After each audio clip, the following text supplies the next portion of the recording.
Assalomu alaykum aka, yaxshimisizlar? Ana bugungi darsimiz Sunny 50 tonnalik avtokran ustanovkasi haqida bo'ladi.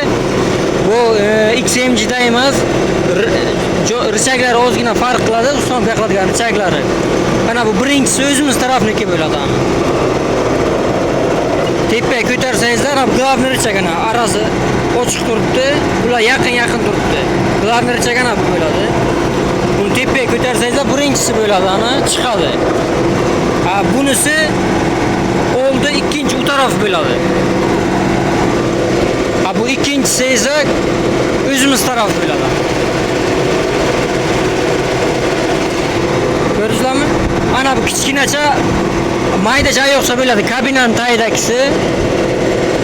Xo'sh, buni ko'taramiz. Bu ham xuddi shunday, faqat XMG ga ana bu ikkita o'zimiz taraf edi. Endi Sunny'ga bu ikkita o'zimiz taraf. Prosta teskarisi, tamom. Bitta farqi ana shu bo'ladi. Buni qaytib kiritamiz. Kiritish uchun ham xuddi shu tepaga ko'tarib, buni ko'taramiz. Bu ham xuddi shunday ana. Tepaga ko'taramiz. Glavniy richagdan tepaga ko'taramiz. Xuddi o'sha narsa bo'ladi. Ana endi hozir ishni tugatgandan keyin bunga ish yo'q. Buni ustanovkaga qo'yib ketish kerak. Paska bo'lsa, xuddi bu ham paska bo'siladi.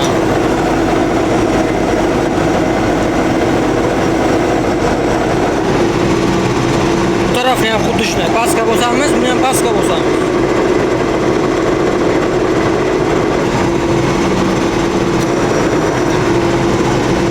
Bu tarafni ham xuddi shunday.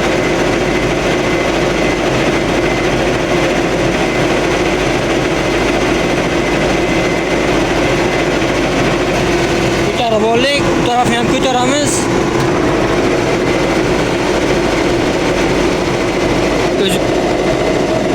U tomonga ko'tarish kerak o'zi aslida.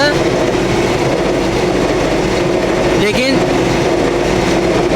ko'targan payt o'zi kran bilinadi, ko'tarilgani, o'sha uchun bir tarafga o'tirib ko'tarsa ham bo'ladi.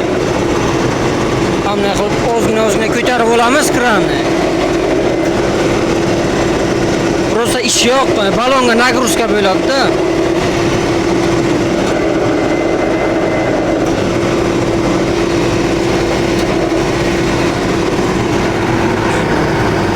Ana bu 50 tonnalik Sunny avtokranimizni ustanovkasi haqida men sizlarga ko'rsatdim. Faqat XMG ga 2 bilan 4 o'zimiz taraf bo'lsa, bunga 1 bilan 2 o'zimiz taraf. Prosta teskarisi, lekin ishlashi bir xil bo'ladi. Ustanovkasi bir xil. Bugungi darsimiz ana shu edi.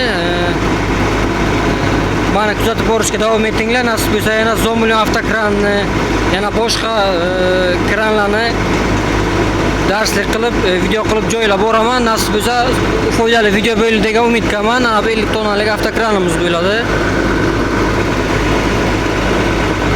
Hammaga rahmat.